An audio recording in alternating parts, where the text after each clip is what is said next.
করলে নবী বংশের মানুষকে দিয়ে গোটা আরবকে পিটিয়ে সোজা করে দিতে পারতেন, কিন্তু রাসূল দেখলেন পিটিয়ে সোজা করার নাম রাহমাতুল লিল আলামিন নয়।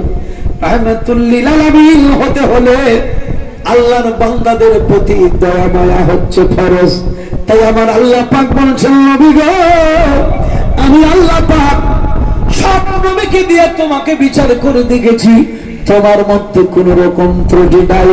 উম্মতের মার খেয়েছো, উম্মতের গালি খেয়েছো, উম্মতের মার খেয়ে রক্তাক্ত করেছো, নিজের দন্দন শহীদ করে দিয়েছো। কোনদিন আমাকে বলনি আল্লাহ তোমার বান্দাদেরকে ধ্বংস করে দাও। ওগো নবী, সেই কারণে আমি আল্লাহ পাক তোমাকে রহমতের তাজ পরিয়ে দিলাম, শাফিয়াল মুজনাবিন বলে ঘোষণা দিলাম। ওগো আমার বন্ধু, তোমার কথা ছাড়া সেই দিন আমি আল্লাহ পাক আর কথা শুনবো না। আল্লাহুম্মা সাল্লি আলা সাইয়্যিদিনা ওয়ালা আলি সাইয়্যিদিনা জরফুন মাওলানা। ভক্তি সহকারে মহব্বতের সাথে মনে ভেবেলেন আছেন জিয়া খর্তের মাটিতে, দেহ আছে জিয়া করতে, কিন্তু আপনার মন আছে নবীর রওজাতে। এখান থেকে যদি কাবাকে সম্মান দেওয়া হয়, কি গো,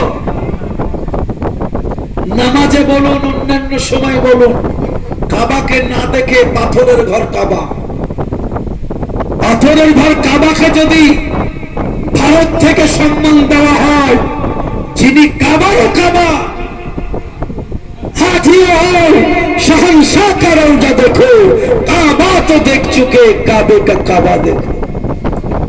কাবার দাম বেশি না নবীর দাম বেশি গো? এগুলো বুঝতে হবে। ওপর ওপর বুঝিয়ে দিয়েছে যে কাবা, কাবা বোঝানো হয়েছে, নবী বোঝানো হয়নি। কাবা বোঝানো হয়েছে, পাথর বোঝানো হয়েছে।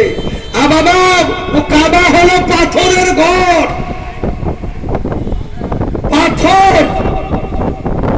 কাবাতে যা লাগা আছে হাজারে আসওয়াদ, সেটাও পাথর। সাফা মারওয়া, সেটাও পাথর। ইব্রাহিম মুসাল্লা, সেটাও পাথর। জাবালে কি নূর, হীরা পর্বত, তাও পাথর। মক্কায় শুধু পাথর আর পাথর। এই পাথরের সম্মান দিলে শিরক হয় না, আর নবী ওলি পীরের সম্মান দিলে শিরক হয়ে যায়। পাথরটা